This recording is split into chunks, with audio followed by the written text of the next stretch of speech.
मेरे को लग रहा है कहीं की बैटरी डिस्चार्ज होगी दिखती है, प्लग ढूंढ रहे हैं। चार्ज है क्या? है, अभी पता लगा लेते हैं। बोलिए भारत माता की। अभी आगे वालों को तो चार्ज देकर जिन्होंने चाय पानी पी ली, पीछे वालों भी डाउन हो रही है। बोलिए भारत माता की, भारत माता की, वंदे वंदे। अच्छा, बैटरी नोकिया की है, चार्ज है।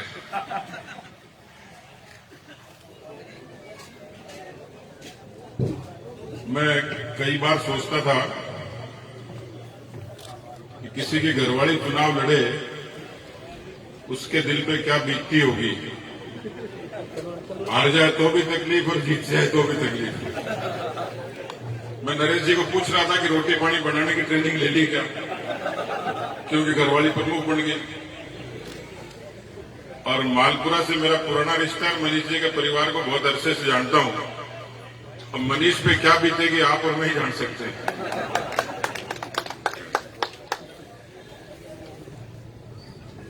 लेकिन मैं राजा मालवदेव की इस नगरी में आप लोगों को खास बधाई और शुभकामनाएं देने के लिए आया हूं कि राजनीति में एक शब्द का इस्तेमाल होता है, कड़ी से कड़ी जोड़ना। तो मैं बैठे बैठे ये सोच रहा था कि ऐसा कौन सा कस्बा है, ऐसा कौन सा विधानसभा क्षेत्र है जिसने वाकई पंच से लेके प्रधानमंत्री तक और वार्ड से लेके प्रधानमंत्री तक के तार जोड़ रखे हैं। और वो कस्बा कोई है तो मालपुरा है।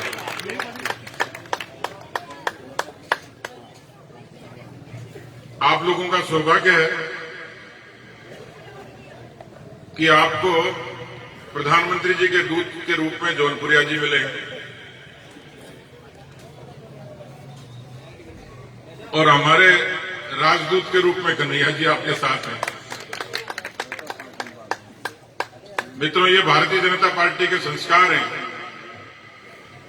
कि राजनीति के साथ जब सेवा का संकल्प हो और सेवा का भाव मिश्रित हो जाए तो निश्चित रूप से उस क्षेत्र की जनता को उसको लाभ होता है। मैं मालपुरा का अभिनंदन खासतौर पर इसलिए भी करने आया हूं क्योंकि मैंने छात्र राजनीति के जीवन में जब शुरुआत करी थी तो मेरी जन्मभूमि और कर्मभूमि के बाद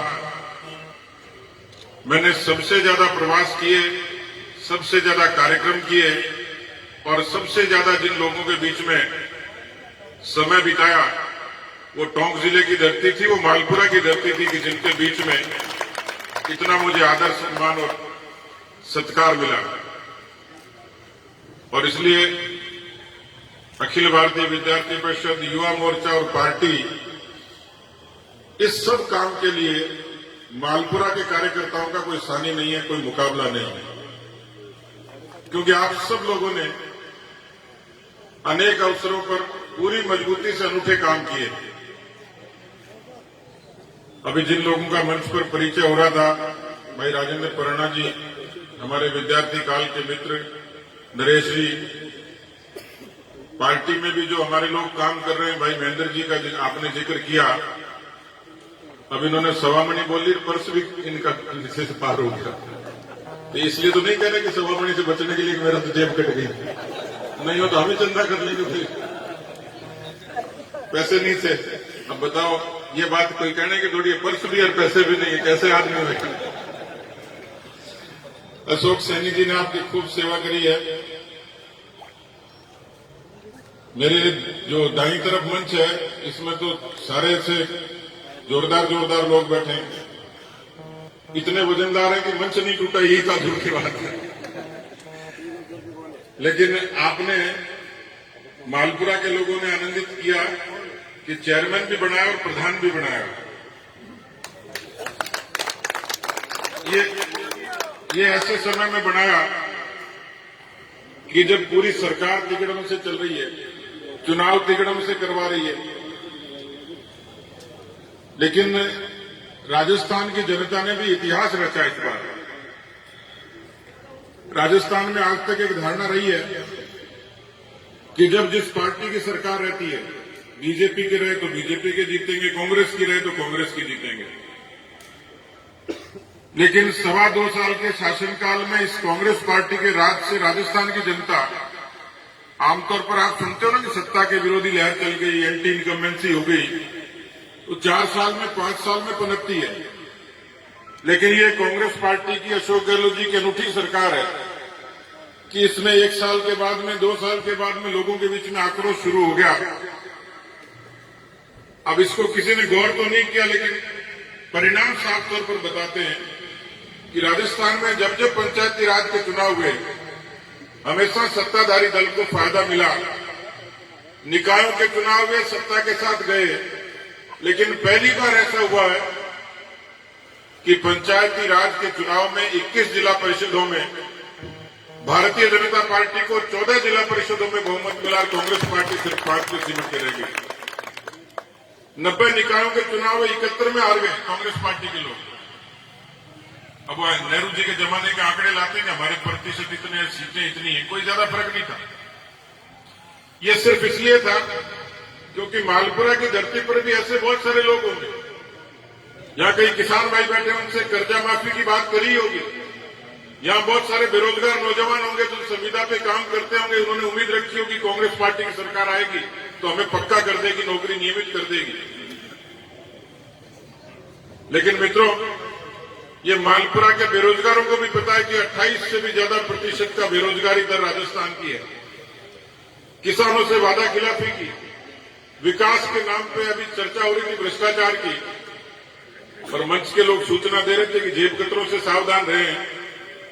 तो मैंने कहा भाई बार बार सूचना मत दो, कांग्रेस के लोग नाराज हो सकते हैं।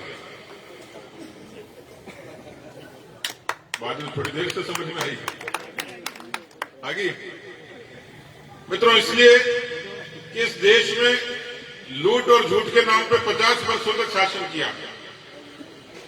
मैं मालपुरा के लोगों को इसलिए धन्यवाद दूंगा कि जब जब अवसर आया, आप लोगों ने राष्ट्रवाद के नाम पर, विकास के नाम पर भारतीय जनता पार्टी के साथ मजबूती से खड़े रहे। आप लोग इस देश में जब राजनीति विकास के तौर पे चली थी, लोग कहते थे विकास मुद्दा नहीं होता, लेकिन इस देश में बदलाव के दौर में वाजपेयी जी ने उस समय था जब शुरुआत की, और वाजपेयी जी के उस दौर को मोदी जी ने आगे बढ़ाया, और वास्तव में सबका साथ, सबका विकास और सबका विश्वास इस नारे पर कायम रहते हुए इस देश को ऊंचाइयां दी। अब लोगों को तकलीफ है कि मोदी जी लोकप्रिय क्यों है, लोगों को तकलीफ है कि मोदी जी देश को आगे क्यों ले जा रहे हैं, मोदी जी से यह भी तकलीफ है कि देश में शांति क्यों है, मोदी जी से यह भी तकलीफ है कि मोदी जी ने गरीबों के जनधन के खाते खोले, मोदी जी को यह भी तकलीफ है कि बिना किसी भेदभाव के, मोदी जी से यह तकलीफ है कि उज्ज्वला के गैस कनेक्शन दिए, लाखों करोड़ों शौचालय बनाए, पेंशन दी, आवास दिए। इस देश में तमाम इस किस्म के मुद्दे थे कि जो आम आदमी के जीवन से ताल्लुक रखते थे, वो बदलाव का काम किया। कांग्रेस पार्टी को 50 वर्ष मिले।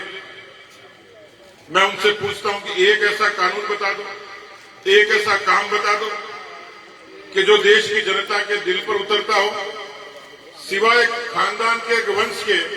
अभी शत्रुघ्न जी कह रहे थे, ये बात ठीक है।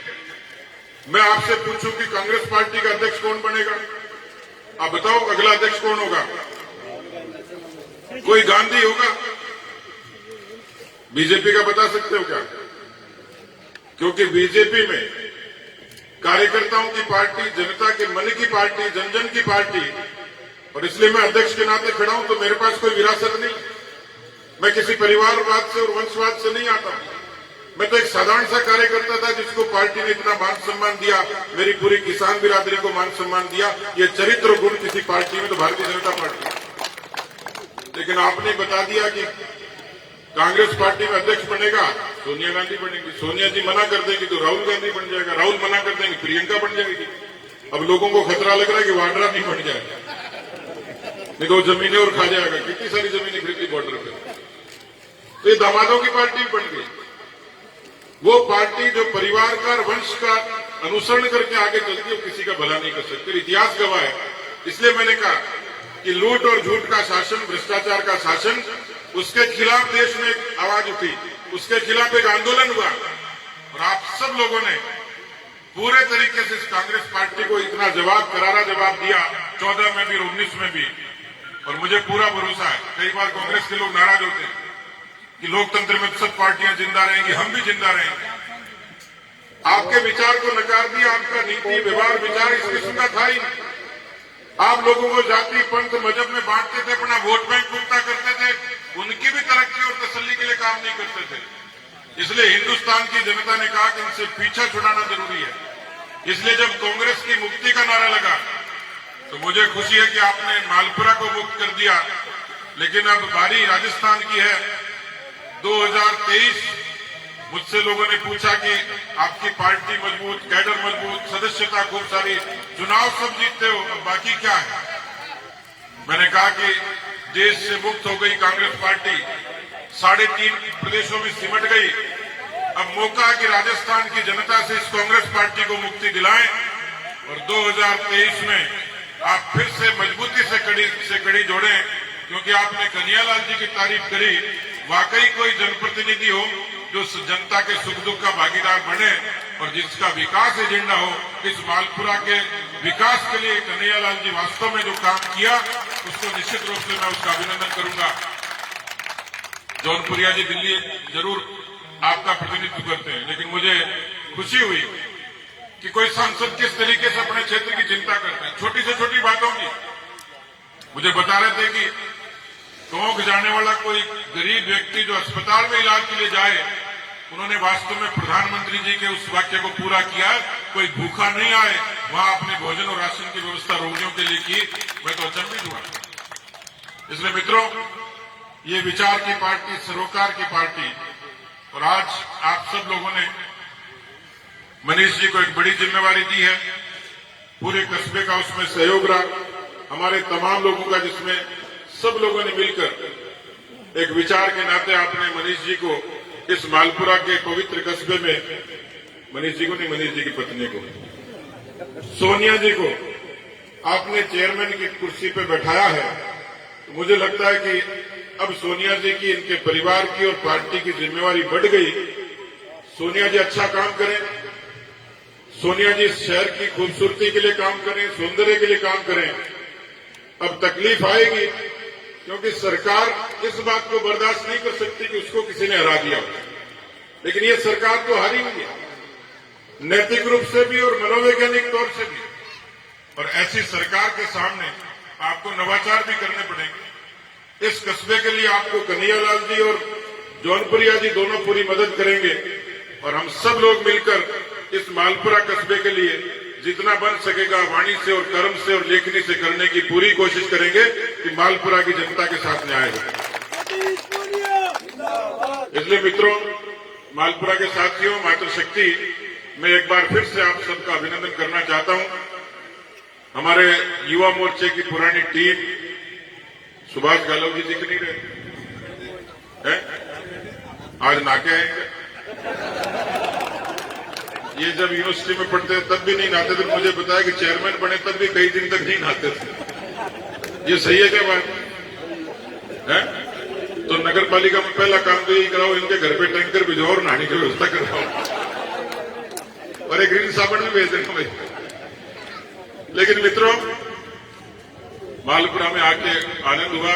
आप सब लोगों ने खूब सत्कार किया और इस सत्कार को राजस्थान की जनता ने भी देखा होगा, सरकार ने भी देखा होगा। आप लोगों से ताकत मिलती है, ऊर्जा मिलती है।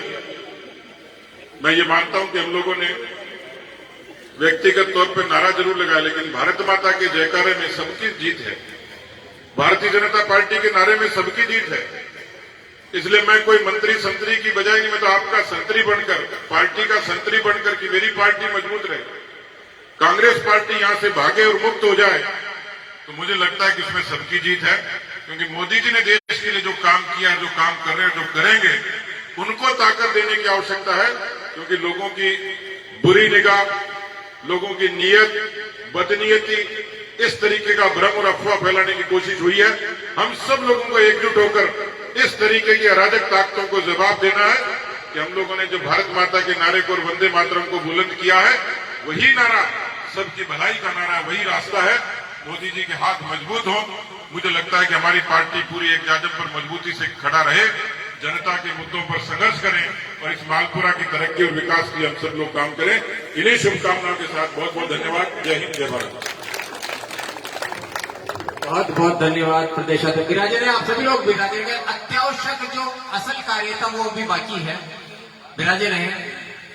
अभी तो प्रदेशाध्यक्ष ने अपनी बात कही, उसके पश्चात मैं आमंत्रण दे रहा हूं नवनिर्वाचित चेयरमैन साहिबा को पधारे आभार प्रदर्शन के लिए, श्रीमती सोनिया मनीष सोनी।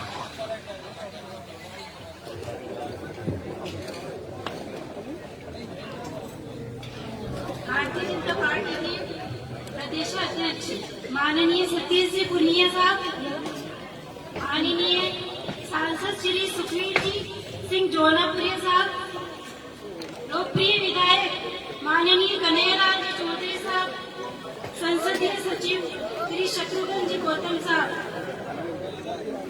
सम्मानित मंच एवं मेरे साथी पार्षदगण, विशाल संख्या में मुझे आशीर्वाद देने पधारे